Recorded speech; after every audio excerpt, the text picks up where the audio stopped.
Hey, thanks for joining me. Hope you're doing well. We should know by now that mountains and plateaus are not rock formations, but the stumps of giant trees that were cut down. They were silica-based, not carbon-based like today's trees. Watch the video No Forests on Flat Earth if you haven't yet explored this topic. Silicon Valley is what pushes all technology today, and it gets its name because silicone is great at storing and processing information. Computer chips are made from silicone, and this is why they're able to hold so much information. Quartz is a silicate made of pure silica, and many crystals used in healing and New Age circles today are variations of quartz. Clear quartz is known as the master healer and can unlock psychic abilities. So much of what we're digging up as far as crystals are actually the remnants of these giant silica-based trees. In James Cameron's Avatar, which is actually a history of our not-so-distant past, the natives communicated with these spectacular trees and were given divine information. Imagine the information a tree could hold made of silica. All of these trees extended from the tree of life at the center of our plane by a vast root system. It was one giant organism. What we think to be a cave system is actually an old root system. These trees were huge, and so were their roots. Side by side, a carbon-based root system is strikingly similar to the cave systems, the silica-based roots. Gems and crystals are most abundant in caves. As we know, trees have a complex root system where they're able to communicate with one another. Trees can transport carbon dioxide, water, and other hidden information we can't detect with our senses through their root systems. If you've ever been in a room with tons of large quartz, amethyst, etc., you know that the energy is powerful. Crystals have been known to store information, and this is why they oftentimes require energetic cleansing. Imagine what kind of information and energy was circulating among this worldwide system of trees powered by the same material. And we're told that quartz is a rock-forming mineral.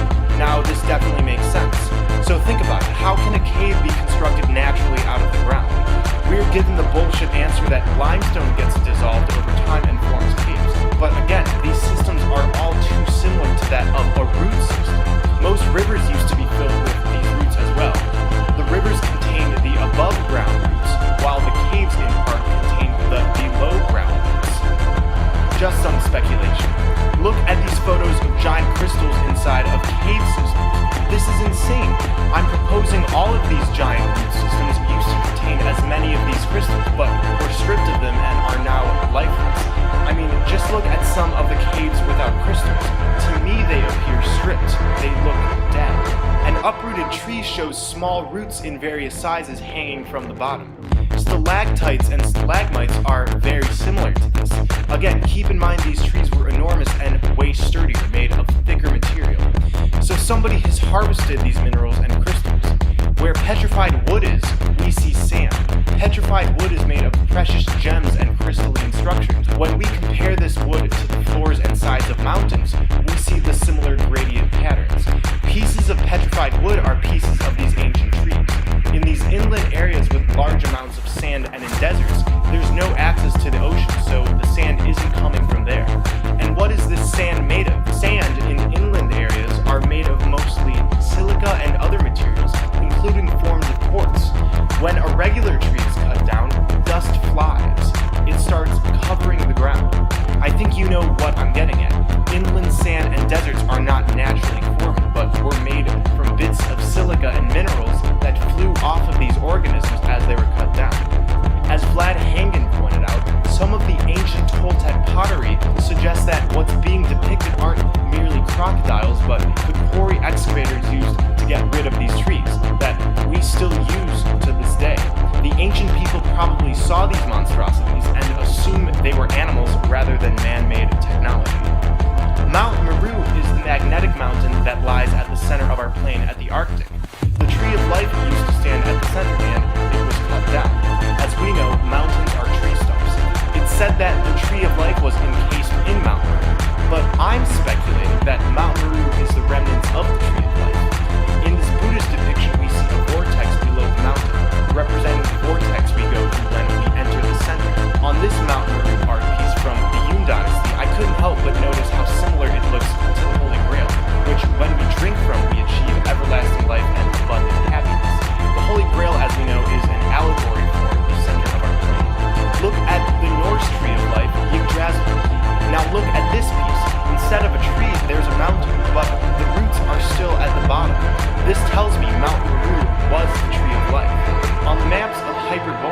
there's a mountain placed at the center. There's 4 rivers coming out of it. On this Phoenician seal depicting Mount Meru, we see 4 streams extending out. This Navajo sand painting represents the 4 rivers as well, and X marks the spot.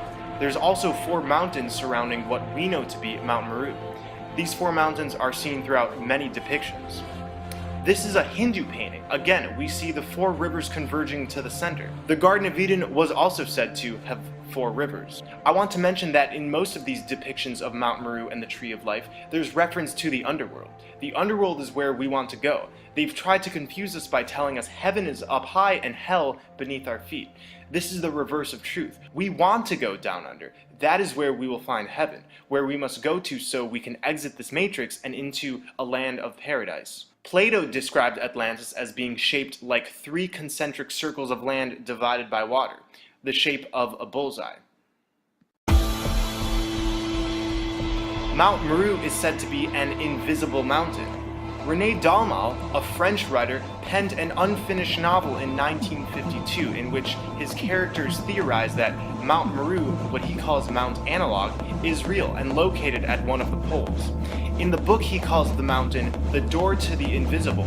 One of the characters proposes that the mountain itself is invisible because it's made of a material so dense that it bends light.